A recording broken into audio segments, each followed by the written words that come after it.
Welcome to the Kaiser Report. I'm Max Kaiser.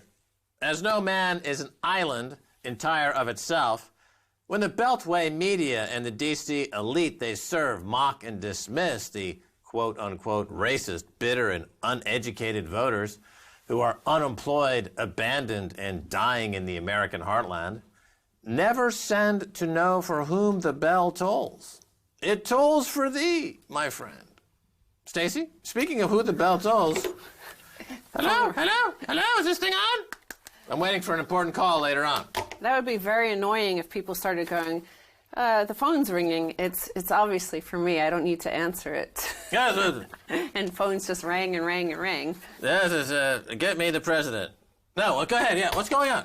So, as you know, as we go through this elections season in America, 2016, everybody's talking about the increase in the death rate for white Americans out in the middle of America. And part of this is because they've been abandoned and the entire value creation of manufacturing has been allowed to die out there in favor of the sort of housing bubbles and property speculation and innovation economies of New York and San Francisco. But I want to look at this headline about the whole system is going to collapse eventually because of this. The system won't survive the robots. This is published on Zero Hedge. And they said, put very simply, the deal is dying. The deal being the American dream, essentially, that you obeyed all the rules, you obeyed the laws, you were a good citizen, you did your vote, you paid your taxes, but you were pretty much guaranteed a good job that was always rising in pay, and your children would do better than you did. Well, the deal is dying because two things can no longer coexist: new technology and a system geared toward old technology. So let's start with the new technology. New machines and methods have made so many jobs obsolete that there aren't enough to go around. Both North America and Europe are already filled with the unemployed or underemployed children of industrial workers. But at the same time, we are suffering no shortages. We have an overflow of stuff and a double overload of inane ads trying to sell it all. And there's something important to glean from this. Where goods abound, additional jobs are not required. Well, there's a lot there, but what I'm hearing is the rise of the robots? The rise of the robots, as you know, it was recently announced that Wendy's, for example, is replacing, they're bringing robots into 5,000 stores across You said America. a lot of people in middle America are dying? Yeah, they're dying earlier. There's actually, for the first time, an increase in the death rate, the mortality rate in white Americans.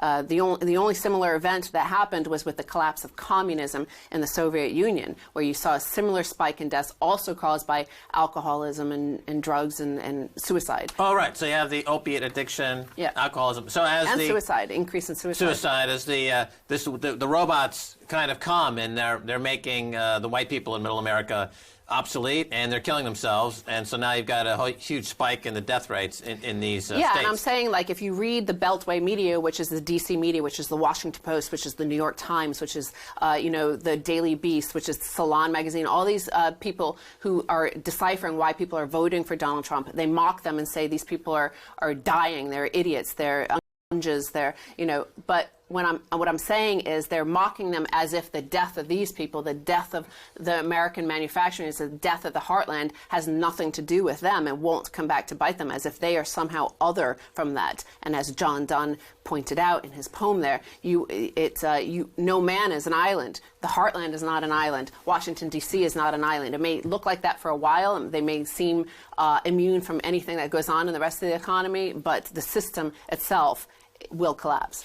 Yeah, well, the robots are gaining strength. That's for sure. They're gaining intelligence. They have free energy through solar panels, and they're organizing and they're evolving. But the thing is, we know this. We know that robots are coming. But the fact is, nobody's talking about it. Nobody's making plans. Because, remember, we live in a system where it's, trading happens in nanoseconds. The thought of having a plan is almost communist or socialist. And to have an industrial policy is certainly a socialist. Well, the leaders here mock the fact of having an industrial policy. It's something that's thought of as not being necessary in the financialized world. Okay, but there's three possibilities here. Either A, the government has abandoned a large population of Americans who are now killing themselves. B, you've got a population that is incapable of fending for itself and feeding itself. they're just not going to make it in the Darwinian winner-take-all mentality of America. Or 3, the robots are gaining enough intelligence and they are committing genocide upon the people. Well, Elon Musk says that's going to happen, and there are others. You know where I weigh in on this. Yes, but let's talk about this. So item number 2 they point out is that the system itself is set up in order to extract wealth from industrial workers. It was value creation, but it's also taxed like payroll taxes. And the fact that you're no longer to have payroll taxes because jobs are declining, you can't even find a job at a fast food restaurant as they're being replaced by robots. At the same time, regulations make it almost impossible for the superfluous class to adapt.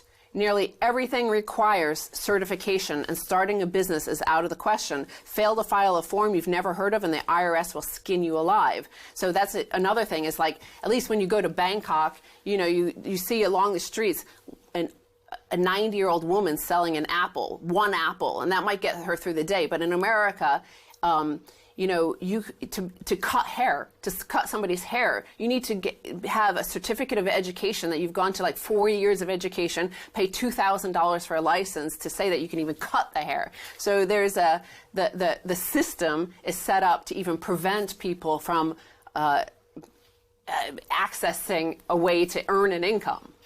The superfluous class? The superfluous class. These people are no longer necessary because, as he's saying, there is no shortage of goods. You go to any single box store out across the heartland of America where nobody has a job, and yet there's abundance of goods. And if there's an abundance of goods, well, who's going to make? You don't need these people to make any more goods. You already have an abundance. Well, you've got the interesting phenomenon in the technology industry, whether it's robots or not. You still have the asymptotic curve that's making billionaires and multi-billionaires taking advantage of the fact that the means of productions, digital engineering using electrons, the cost of that is crashing to zero. Whether it's storage, processing, or transmission, all those costs associated with the digital economy are crashing towards zero. And so if you're not taking advantage of that side of the equation, then you're on the wrong side of the billiard table. Imagine the economy as a billiard table with a lot of billiard balls. If you're a Mark Zuckerberg or a Tim Cook over at